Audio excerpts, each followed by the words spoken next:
जी jolly जी, sorry वो बेटी की शादी है ना, तो सारे काम मेरे सर पे आ गए हैं। नहीं कोई बात नहीं। Sorry to keep you waiting. हाँ जी जॉली जी शुरू करो। फहीम साहब, इकबाल एनकाउंटर के बारे में आपको जो कुछ भी पता है सब कुछ खुल के जज साहब को बताइए। जनाब, मेरा नाम फ़हीम भट्ट है। मैं कश्मीर पुलिस में हेड कांस्टेबल था, क्राइम ब्रांच में। जनाब ये हाँ जी जज साहब, मैं हिदायत बेग थाना शालीमार श्रीनगर से आया हूँ।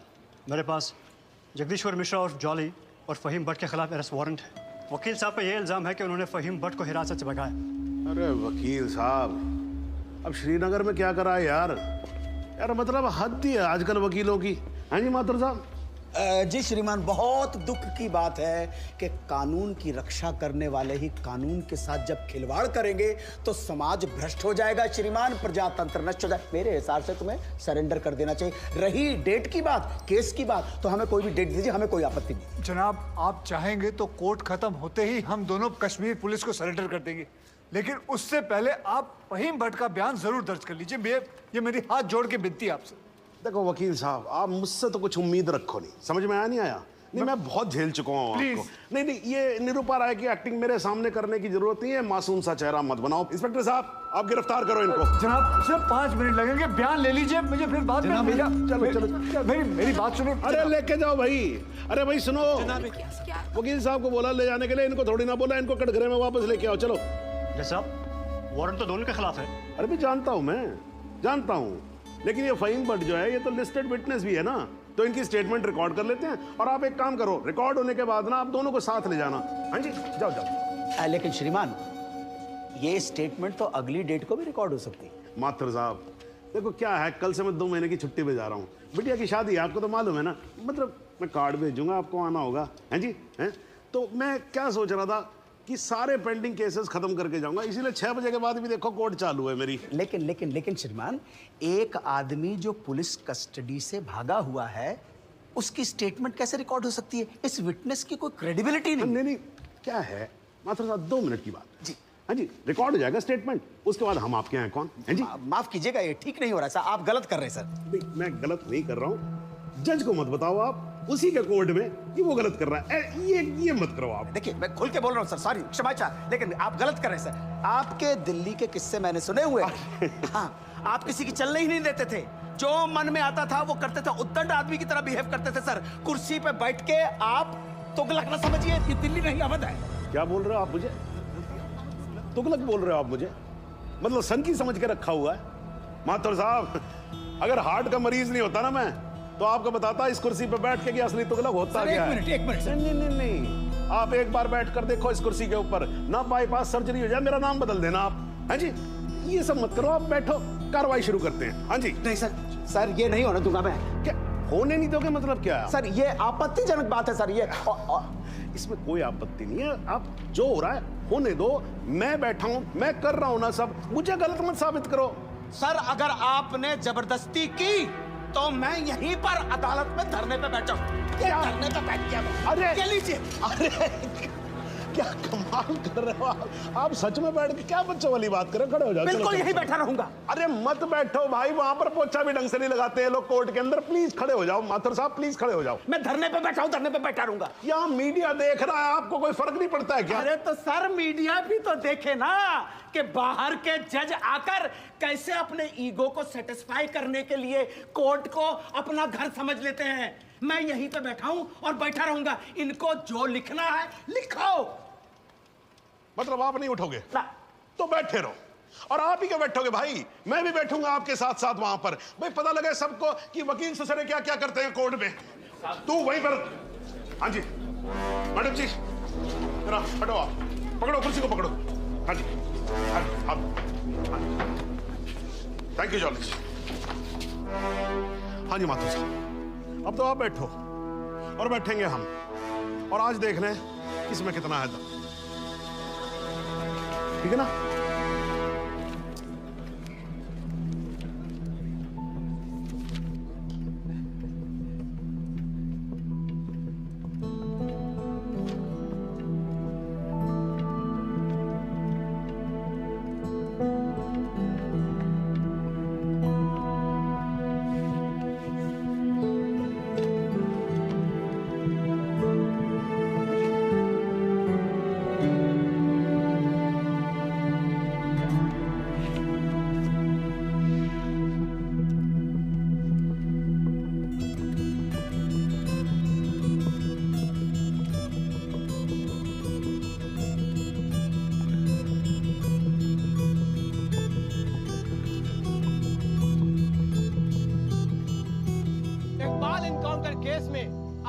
में जो कुछ भी हुआ वो शायद भारतीय न्याय व्यवस्था के इतिहास में पहली बार हुआ होगा। एक विटनेस की हाजिरी कराए जाने को लेकर डिफेंस लॉयर प्रमोद माथुर और जज सुंदर लाल त्रिपाठी के बीच तीखी नोकझोंक हुई और वो दोनों एक दूसरे के खिलाफ कोर्ट रूम में ही धरने पर बैठ गए। और अब देखना ये है कि ये दोनों इस तरह कब तक धरने पर बैठे रहते हैं। सर, माथुर साहब का जवाब नहीं है सर। पिछले 5 घंटे से धरना देकर बैठे हुए हैं। अब कमाल की बात यह है सर, फहीम भट्ट का बयान तक रिकॉर्ड होने नहीं दिया। अब तो जज साहब को आगे की डेट देनी ही पड़ेगी, फिर तो जॉली वकील भी नहीं रहेगा।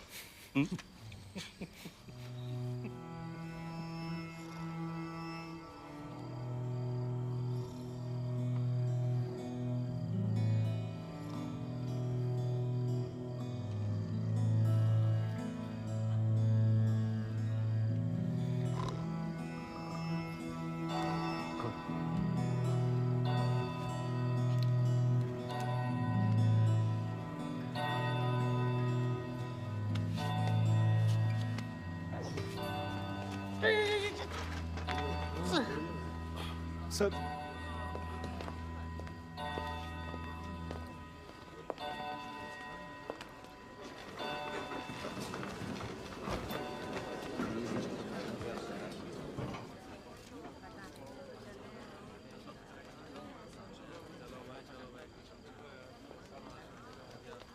चलो वकील साहब, कश्मीर चलें।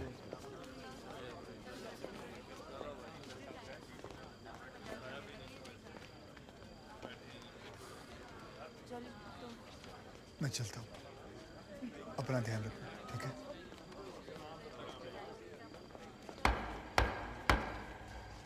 The court resumes. आप सब लोग बैठ जाइए और भाई जरा कोर्ट में शांति बना के रखिएगा। श्रीमान, इट इज मिडनाइट 12। आप हमें अगली कोई भी डेट। तो माथुर साहब, आपकी पिछली डेट क्या थी? 13 अगस्त, हैं जी? अब हो गई 14 अगस्त।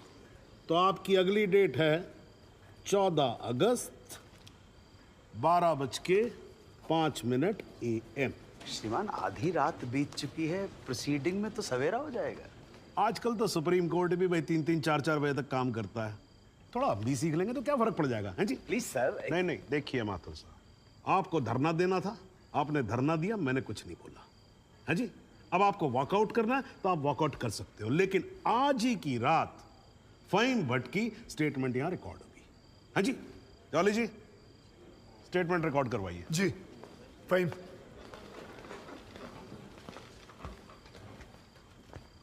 जनाब, बहुत बहुत शुक्रिया। फहीम साहब को बताओ क्या क्या हुआ था। जनाब, इस इनकाउंटर से कुछ महीने पहले हमने एक इंटेलिजेंस रिपोर्ट भेजी थी सिंह साहब की टीम को, जिसमें एक कश्मीरी मिलिटेंट इकबाल कादरी के डिटेल्स थे जो यहाँ लखनऊ में छिपा था। जनाब, इस इनकाउंटर से एक दिन पहले मुझको फ़ोन करके यहाँ बुलाया गया ताकि मैं इस बात की शिनाख्त कर सकूं कि जिस इकबाल को इन्होंने पकड़ा है वो इकबाल कादरी है या नहीं। जनाब, जब मैं यहाँ पहुँचा तो उस शख्स का निकाह हो रहा था। मैं देखते ही समझ गया कि ये इकबाल वो इकबाल नहीं है। मगर जनाब, सिंह साहब की टीम ने मुझ पर प्रेशर बनाया कि मैं अपनी रिपोर्ट में ये कहूँ कि इकबाल कासिम ही इकबाल कादरी है। मैंने ये करने से मना कर दिया और मैं श्रीनगर वापस चला गया। फिर जनाब, जब मैंने इनकाउंटर की न्यूज़ पढ़ी तो मेरे को जनाब बड़ा अफसोस हुआ। मैंने श्रीनगर में अपने अफसरों को बताया तो बोले बात को रफा दफा करो। मैंने बहुत समझाया उनको, वो नहीं माने। जब वो नहीं माने तो मैंने दिल्ली में सेंट्रल एजेंसी को इस इनकाउंटर की कंप्लेंट कर दी। मुझ पर कंप्लेंट वापस लेने के लिए बहुत प्रेशर डाला गया। फिर मैं नहीं माना तो इन्होंने क्या किया जनाब, एक दिन मुझको गिरफ्तार कर लिया, एक झूठा मुकदमा बनाकर मुझे जेल में डाल दिया जनाब, और मेरे को जनाब महकमे से भी बाहर कर दिया जनाब मेरे को। शुक्रिया जनाब। माथुर साहब, आप कुछ कहोगे या नाराज हो अभी तक?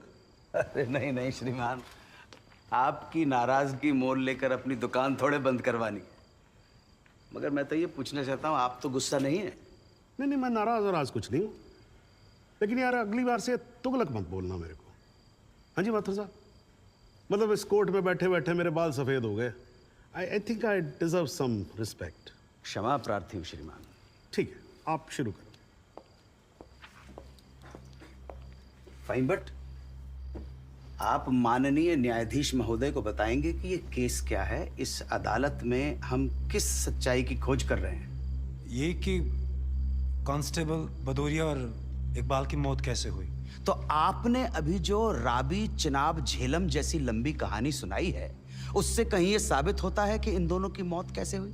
क्योंकि मौका वारदात पे आप तो थे नहीं। जी नहीं, लेकिन ये तो पता चल। लेकिन वेकिन कुछ नहीं। अगर कोई और फिल्मी कहानी सुनानी हो तो जज साहब को सुनाई। इनको फिल्मों में बहुत इंटरेस्ट है, मुझे बिल्कुल कोई दिलचस्पी नहीं है। मुझे तो मेरे प्रश्न का सीधा साधा जवाब दे दो यार, यस और नो। जी नहीं। Very good, well done. Fine, but ये अगस्त 2010 में कश्मीर पुलिस ने कुपवाड़ा इंसिडेंट में तुमको 6 महीने के लिए सस्पेंड कर दिया, क्यों? जनाब, इस सवाल का हमारे केस से क्या संबंध है? पंडित जी, अगर कोई संबंध नहीं हुआ ना तो काला कोट पहनना बंद कर दूंगा। मैंने आपसे कहा था ना, आपकी तरह कान घुमा कर नहीं पकड़ूंगा, सीधे पकड़ूंगा। कस के पकड़ूंगा। जाऊं? जाइए सर, नहीं तो आप फिर धरने में बैठ जाओगे। हाँ, तो क्यों सस्पेंड किया? मुझ पर एक आदमी की कस्टोडियल डेथ का इल्जाम था। तो तुमने किसी की जान ली थी? जी नहीं, मैंने उसे अरेस्ट किया था शक के बिना पर। उसे चौकी ले जा रहे थे हम पूछताछ के लिए। बहुत डरा हुआ था, उसने घबरा के पुलिस वैन से छलांग लगा दी। पीछे से ट्रक आ रहा था, वो मर गया। फाइन, बट एक बात बताओ, चलती वैन में तुम्हारी पकड़ से एक आदमी डर के मारे कूद सकता है, तो क्या ये मुमकिन नहीं है कि उसी डर के मारे कोई अपराधी कूद जाए, कांस्टेबल की बंदूक छीन ले और भागने की कोशिश करे? जनाब, लीड किया जा रहा है विटनेस को। Objection overruled, please sit down. जी, ऐसा हो सकता है। तो खुल के कहो ना गुरु, हम सब अच्छी तरह से समझते हैं कि तुम्हारे साथ ऐसा हो चुका है। तो तुमसे बेहतर कौन बता सकता है कि ऐसा किसी के साथ भी हो सकता है, राइट? जी। Very good. बस अब एक आखिरी सवाल। तुमने अभी अपने स्टेटमेंट में कहा कि तुमको 6 महीने के लिए सस्पेंड कर दिया गया था। तुम्हारे खिलाफ केस क्या बनाया गया? मुझ पर इल्जाम था कि मैंने एक कॉन्फिडेंशियल इंफॉर्मेशन दुश्मन को सप्लाई की। मगर वो इल्जाम झूठा है जनाब। जनाब, मुझे जेल में इसलिए डाल दिया गया क्योंकि मैंने इस मामले की कंप्लेंट सीबीआई को कर दी थी। ये तो तुम कह रहे हो ना, तुम्हारे कहने से मुकदमा झूठा नहीं हो जाएगा और तुम निर्दोष साबित नहीं हो एक मिनट जाओगे। जनाब, साहब भूल रहे हैं कि जब तक आरोप सिद्ध ना हो जाए तब तक आरोपी निर्दोष होता है।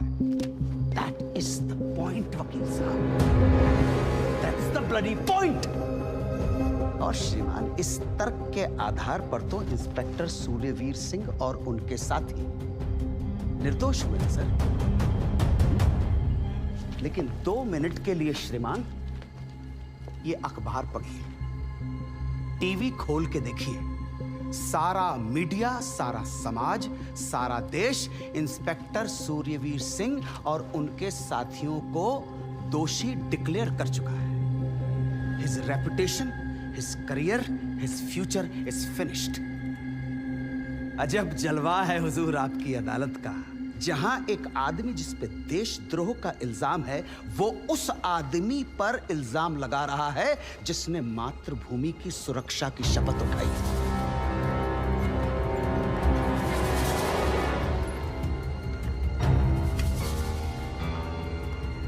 श्रीमान, आज से कई साल पहले इलाहाबाद हाई कोर्ट के बाहर एक बॉम्ब ब्लास्ट हुआ था, जिसमें 9 बेकसूर लोगों की जानें गई थी। मृतकों में हमारे बड़े भाई, हमारी भाभी और 7 साल का भतीजा भी शामिल था। इसी आतंकी हमले में हमारे बाबूजी पूजनीय श्री जुगल किशोर माथुर भी घायल हो गए, मगर फिर भी वो आज यहां आए हैं। आधी रात को श्रीमान ये देखने आए हैं कि आप किसके साथ खड़े हो।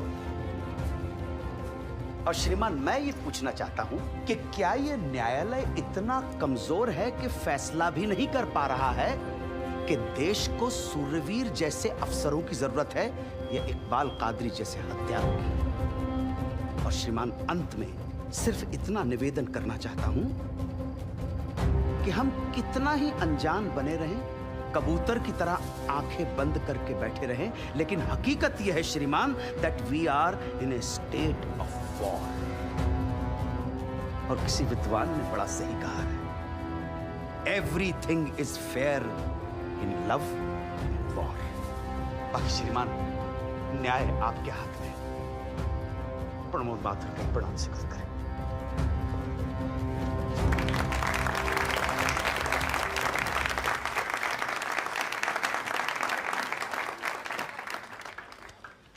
हाँ जी जॉली जी, योर टर्न। जी सबसे पहले तो मैं सिंह साहब से कुछ सवालात करना चाहूंगा। सिंह साहब, आप विटनेस बॉक्स में आइए।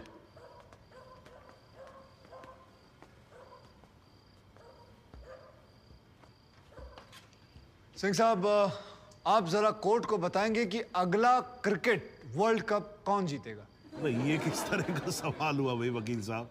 है ठीक है, जज साहब कुछ और पूछ लेते। अच्छा सिंह साहब, क्या आप कोर्ट को बता सकते हैं कि अगले इलेक्शन में आम आदमी पार्टी को कितनी सीट्स मिलेंगी? दिमाग खराब, पगला गया क्या? 2 गोली और खाएगा?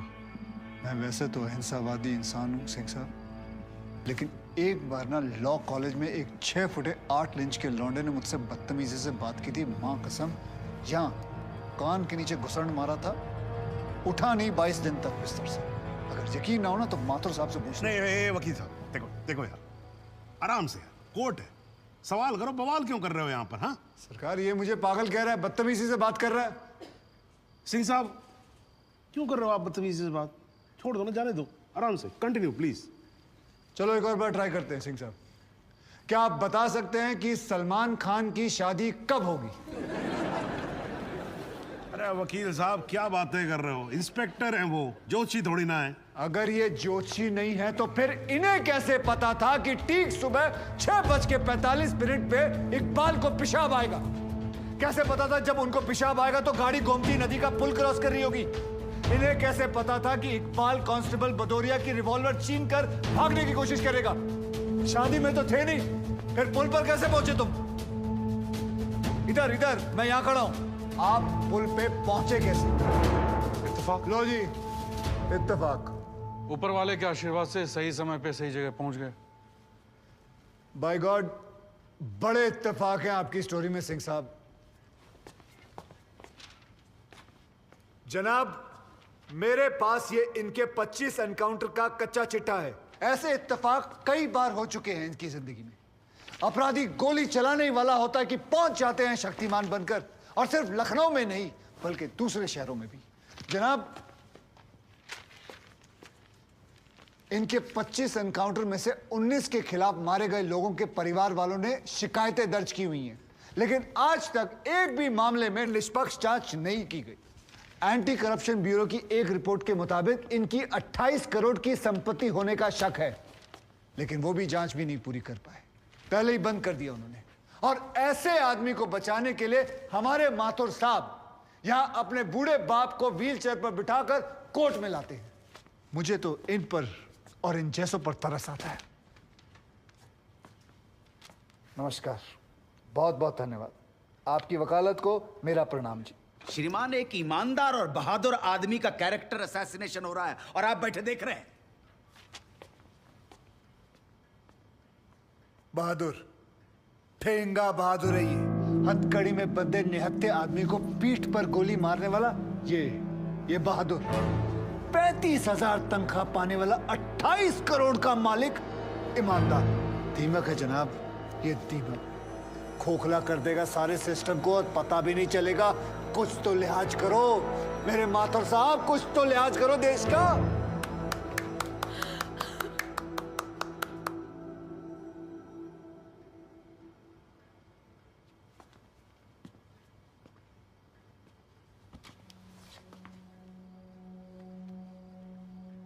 मैं जुगल किशोर माथुर साहब का दर्द समझ सकता हूं। मेरी वजह से तो एक औरत ने अपनी जान ली थी और मैं महीनों चैन से नहीं सो पाया था। लेकिन माथुर साहब ने तो अपनी बेटी, बहू और पोते को खोया। उनका दर्द उनके अलावा इस कोर्ट में सिर्फ एक ही आदमी समझ सकता है, ज़हूर सिद्दीकी साहब। इन्होंने भी अपनी बेटी, दामाद और होने वाले नाती को खोया है। दर्द में ये दोनों एक जैसे हैं जनाब। अब इन्हें जुगल किशोर सिद्दीकी कहूं या फिर इन्हें सहूर किशोर माथुर, कोई फर्क नहीं पड़ता। जनाब, गोमती नदी के पुल पर उस दिन 2 जानें गई थी। एक 12 घंटे पहले दूल्हा बने, हाथों में मेहंदी लगाए इकबाल कासिम की थी, और दूसरी 20 दिन में रिटायर होने वाले कांस्टेबल बलदेव सिंह भदौरिया की। और जनाब, ये हैं कांस्टेबल भदौरिया की पत्नी, जो अपने पति को खो चुकी है और जेल में बंद अपने बेटे की बेल करवाने के लिए कोर्ट के चक्कर काट रही है। अब इन्हें क्या कहेंगे माथुर साहब? मुस्कुराइए, आप लखनऊ में। सच सुना तो नजरें फेर ली माथुर साहब। ओ माथुर साहब,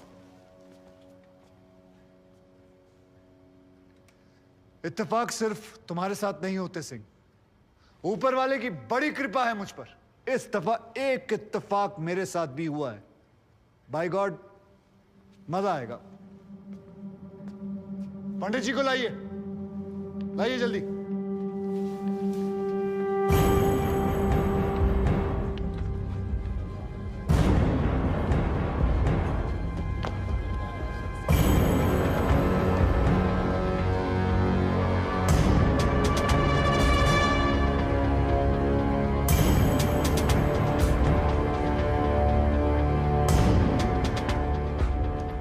क्या मैं पूछ सकता हूं कि क्या हो रहा है इस कोर्ट में?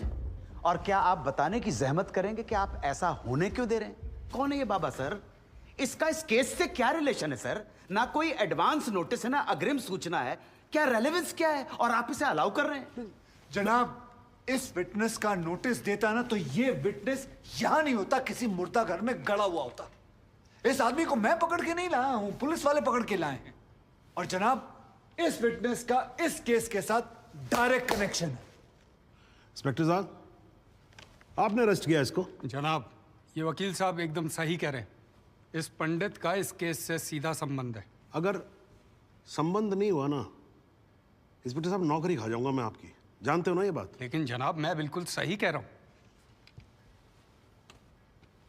ठीक है, मैं विटनेस को अलाउ करता हूं। No sir, I object sir, I object. Mathur साहब, मेरी बात सुन। देखो क्या है यार, 3 बजने वाले हैं, बाहर जाएंगे ना बस मिलेगी ना रिक्शा मिलने वाला है। 6 बजे तक तो वैसे ही बैठना हम लोगों को, तो तब तक करवा लेते हैं विटनेस। मतलब हो सकता है कि इसमें कुछ निकली है। हैं जी? चलिए जी, विटनेस बॉक्स में आ जाइए।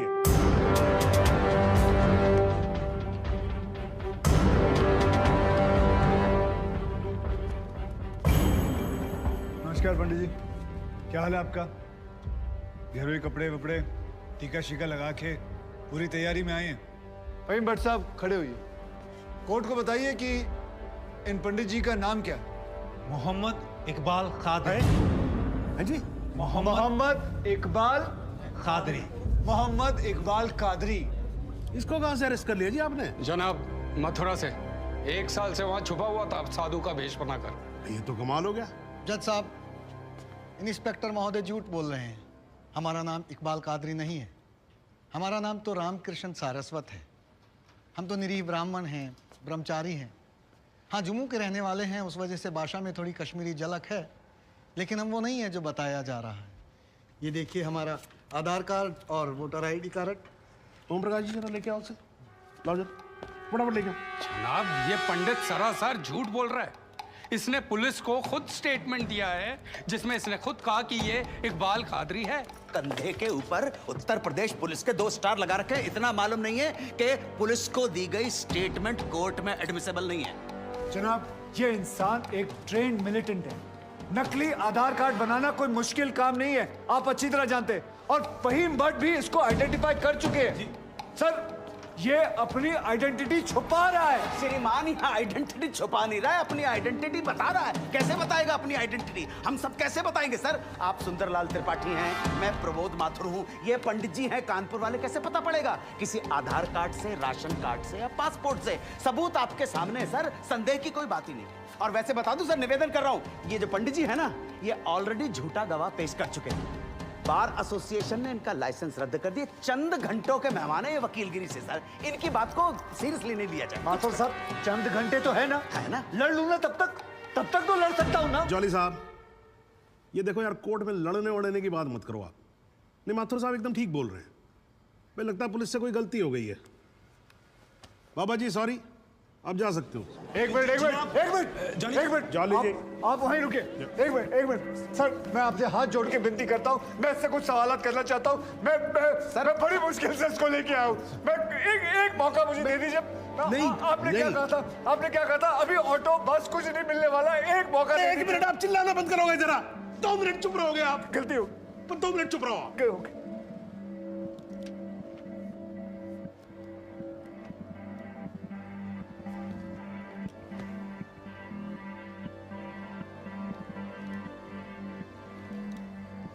ठीक है, मैं विटनेस को अलाउ करता हूं। अरे सर, अब क्या सर? माथुर साहब, I think court has the right to decide. Okay जी, and court has decided. Please. Thank you.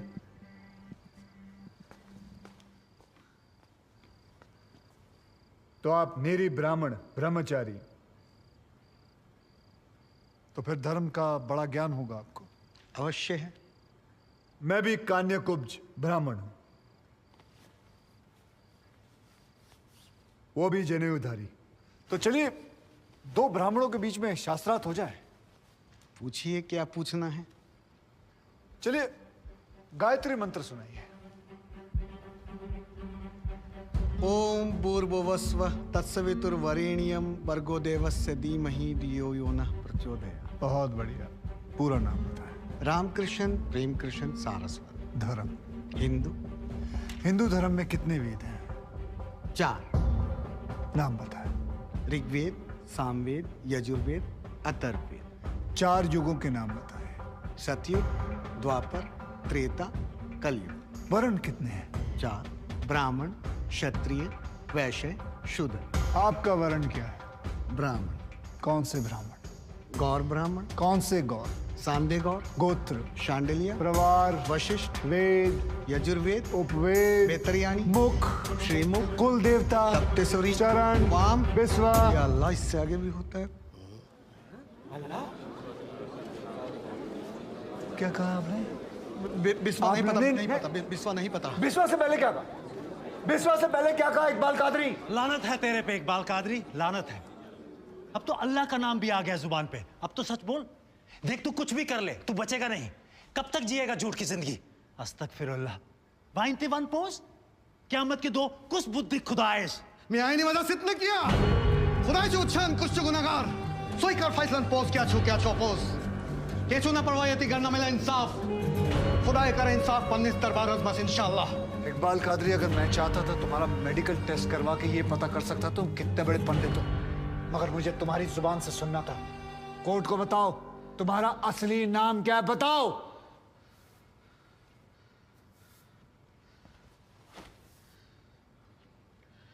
जज साहब, मेरा नाम मोहम्मद इकबाल कादरी है। मुझे सिंह साहब ने अरेस्ट किया था। मैं उनकी कस्टडी में था, लेकिन उन्होंने मुझे कोर्ट में पेश नहीं किया। मैं जानता था कि वो मेरा एनकाउंटर करने वाले हैं। एक दिन मौका देखकर मैंने उनसे कहा कि अगर वो मुझे जाने देंगे तो मेरे आदमी उन्हें बहुत सारा पैसा देंगे, और उन्होंने मेरी बात मान ली। इसे लेके कहाँ जा रहे हैं? सिंह साहब ने आजाद कर दिया। जा रहा आजा। सिंह साहब को कितने पैसे दिए? 50 लाख, 25 लाख एडवांस और 25 एनकाउंटर के बाद। आई ऑब्जेक्ट श्रीमान।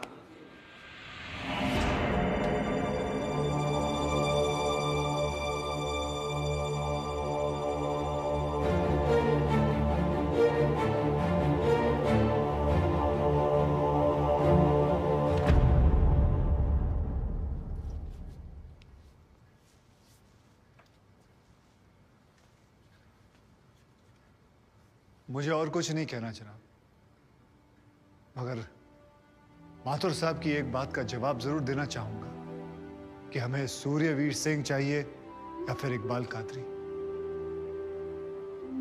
जनाब, हमें दोनों ही नहीं चाहिए। हमें ऐसे कादरी नहीं चाहिए जो बेगुनाह लोगों को मारना जिहाद समझते हैं, लेकिन हमें ऐसे सूर्यवीर सिंह भी नहीं चाहिए जो पैसों के लिए एक मिलिटेंट को छोड़ देते हैं और किसी बेकसूर की जान ले लेते हैं। मैं हिम्मती बहादुर पुलिस वालों को सलाम ठोकता हूं, झुककर सजदा करता हूं, लेकिन जिसके हाथ किसी बेकसूर के खून से रंगे हों उसे मैं वही कहूंगा जो वो है, कातिल। और ऐसे राक्षसों से बच के रहिएगा माथुर साहब। किसी ने 25-30 लाख ज्यादा दे दिए तो क्या पता अगला इत्तेफाक आपके साथ हो जाए।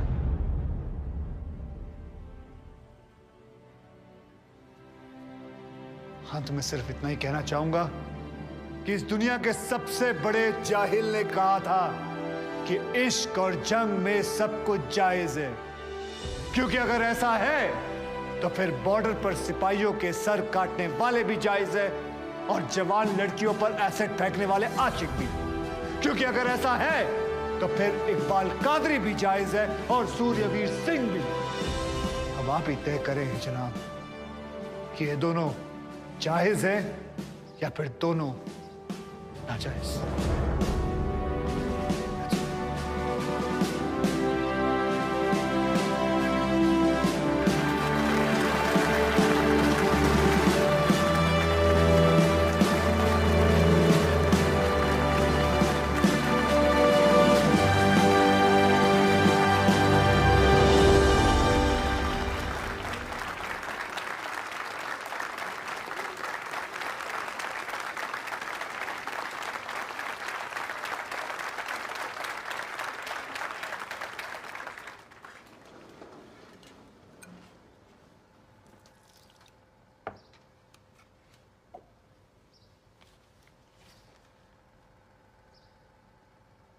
सालों में एक बार कभी कोई ऐसा केस आता है जब इस कुर्सी पे बैठने का अफसोस नहीं होता है। नहीं तो जी मैं तो रोज ही कोर्ट आता हूं, बैठा रहता हूं कोर्ट के अंदर, घड़ी की तरफ देखता रहता हूं कि कब 6 बजे और कब मैं उठ के घर चला जाऊं। क्या करें जी, न्यायपालिका की हालत ही कुछ ऐसी है। ये देखो जी, ये अंधेरे बदबूदार कमरे जिन्हें कोर्ट कहा जाता है, भाई साहब इसमें हम जैसे जजों का आने का मन नहीं करता। आम जनता की बात तो क्या करें। हाँ जी माथुर साहब ठीक बोल रहा हूं ना मैं? ये मतलब 3 करोड़ से ज्यादा केसेस पेंडिंग है इस देश के अंदर, और कुल मिलाकर जज कितने? 21,000। यानी देखा जाए तो 1 लाख लोगों पर एक जज। डेट पे डेट पड़ती रहती है। हाँ जी, लोग आते रहते हैं, हताश होकर घर जाते रहते हैं। लेकिन फिर भी आज भी हिंदुस्तान में जब कहीं 2 लोगों के बीच में झगड़ा होता है ना, कोई विवाद होता है, तो एक दूसरे से क्या कहते हुए पाए जाते हैं? I will see you in court. क्यों करते हैं भाई लोग ऐसा? हाँ जी, क्योंकि आज भी लोग भरोसा करते हैं, न्यायपालिका पे। उनको भरोसा होता है कि अगर सरकार उनकी बात नहीं सुनेगी, प्रशासन उनकी बात नहीं सुनेगा, पुलिस उनकी बात नहीं सुनेगी, तो कोर्ट सुनेगी उनकी बात, सुनेगी और न्याय देगी। इसलिए भाई साहब, इस कुर्सी पे बैठा मेरे जैसा हर आदमी, उसका यह कर्तव्य बनता है कि वो इस भरोसे को ना टूटने दे। इस कोर्ट में पेश किए गए सभी गवाह और एविडेंसेस, एक बात तो एकदम साफ हो जाती है कि 13 अगस्त को गोमती नदी के पुल पे जो भी हुआ वो अचानक होने वाला एनकाउंटर नहीं था, बल्कि एक सोची समझी साजिश के तहत की जाने वाली हत्या थी। इसलिए यह कोर्ट इंस्पेक्टर सूर्यवीर सिंह और उनके सभी साथियों को आईपीसी सेक्शन 302, 201, 182 और 340 के तहत हत्या, एविडेंस मिटाने, कोर्ट को गुमराह करने और झूठे सबूत पेश करने का दोषी मानते हुए लाइफ इम्प्रिजनमेंट की सजा सुनाती है। और यह कोर्ट शहीद कांस्टेबल बलदेव सिंह भदौरिया के पुत्र राम कुमार भदौरिया को तुरंत रिहा करने का आदेश भी देती है। The court is adjourned.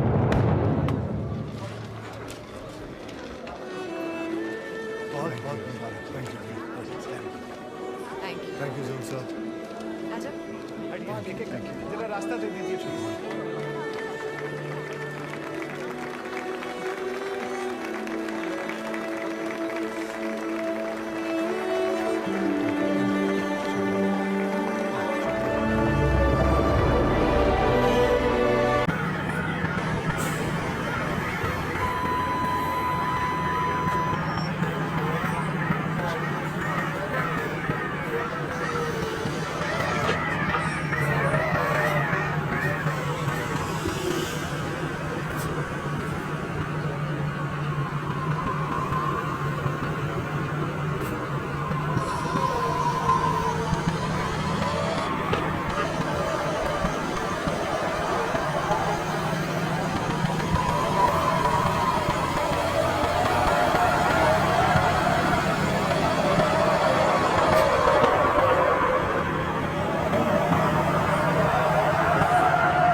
Sir.